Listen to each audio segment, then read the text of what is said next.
Exchange for media की तरफ से आज उर्दू के लिए अवार्ड 40 अंडर 40 के लिए अवार्ड से नवाजा गया है। हमारे साथ बात करने के लिए सीनियर सहाफ़ी खुर्शीद रब्बानी साहब हैं। आइए हम बात करते हैं आपसे। सर, एक्सचेंज फॉर मीडिया की तरफ से ये एक उर्दू के लिए अनोखा अवार्ड और बड़ा अवार्ड है जो जूरी के तहत इंतखाब किया गया है। ये पहला मौका है, आप इसको कैसे देख रहे हैं? देखिए, ये बात सही है कि बिल्कुल पहला मौका है। चूँकि अवार्ड सेरेमनी तो होती रहती हैं, उर्दू जर्नलिस्ट के लिए भी होती है, मगर जिस लहजे में, जिस तौर तरीके से और जिस अंदाज़ में एक्सचेंज फॉर मीडिया ने ये प्रोग्राम मुनक्किद किया है इंडिया इंटरनेशनल सेंटर में, वो वाकई काबिल तारीफ़ है। और उर्दू सहाफ़त को और उर्दू सहाफ़ियों को एक नया जोश, एक नई ताकत और एक उम्मीद और जज्बा कह लीजिए उसको, और एक मतलब पुश मिलेगा यहाँ से, मुझे ऐसी उम्मीद लग रही है। क्योंकि उर्दू अकेडमीज़ या दूसरी छोटी छोटी संस्थाएं काम करती हैं, अवार्ड्स देती हैं, मगर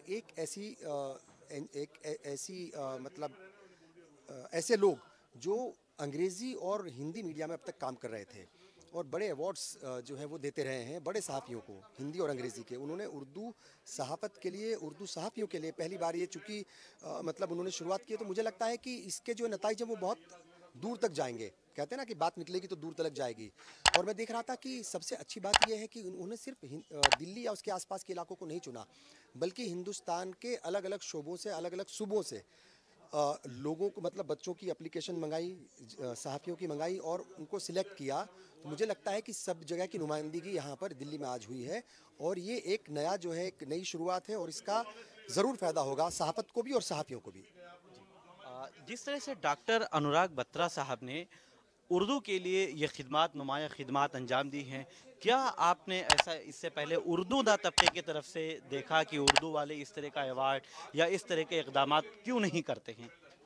उर्दू की जो मुझे लगता है कि जो प्रॉब्लम मुझे लगती है वो ये है कि दायरा जो है वो बहुत सिमटा हुआ है, प्रोग्राम्स मुनक्किद करने का भी और प्रोग्राम्स में शरीक होने का भी, शिरकत करने का भी। हम मुशायरे करते हैं, गज़ल के प्रोग्राम करते हैं और सिंपोजियम सेमिनार भी करते हैं, मगर प्रॉपर्टी क्या होती है? हम प्रॉपर्टी वही इस्तेमाल करते हैं या उन्हीं जगहों का इंतखाब करते हैं जहाँ पर मुस्लिम आबादी होती है या जहाँ उनकी पहुँच आसानी से हो। मैं पहले भी इस बात का जिक्र किया था आज जब सेशन में था कि उर्दू वालों को अपनी सोच वसी करनी पड़ेगी, बड़ी करनी पड़ेगी।